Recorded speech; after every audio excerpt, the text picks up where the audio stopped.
पुढची बातमी पाहूयात। बच्चू कडू आणि विखे पाटील यांच्यातला वाद आता चिघळलेला आहे। बच्चू कडू यांची गाडी फोडणाऱ्याला 3 लाख रुपये तर विखे समर्थक अनिल कदम यांची घोषणा आहे।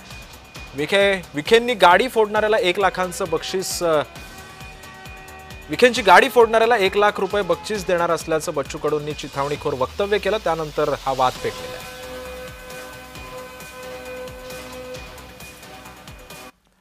राधाकृष्ण विखे पाटील यांच्या वक्तव्यानंतर बच्चू कडू चांगलेच आक्रमक झालेत। राज्याचे कॅबिनेट मंत्री राधाकृष्ण विखे पाटील यांनी शेतकऱ्यांच्या कर्जमाफी संदर्भात एक वादग्रस्त वक्तव्य केलेलं होतं।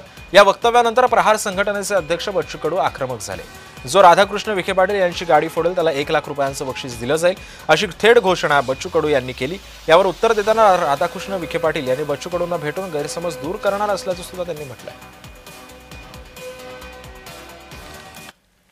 फडणवीस साहेब एका इकडे कर्जमाफीची घोषणा करतात, तारीख देतं आणि हे वाचाडवीर मंत्री महोदय सांगतं का कर्जमाफी किती डाव द्यायची, काय करायचं, किती डाव लुटायचं तुम्ही त्याचं ठरलं नाही पाहिजे। अरे शुक्र माना लोक तुम्हाला मारत नाही। मी तर म्हणतो जो राधाकृष्ण विखे पाटलाची गाडी फोडून ना त्याला 1 लाखाचं बक्षीस मालाय। मी तर फोडणारच हा भेटला तर, पण हे नालायकी थांबवा, आम्ही सहन करणार नाही।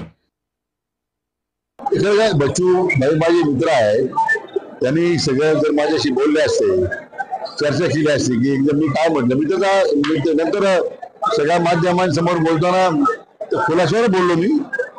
मात्र बच्चू भाई तो खुलासा ऐकला पाहिजे। त्यांचा अजूनही काही गैरसमज असेल त्यांच्याशी बोलेल।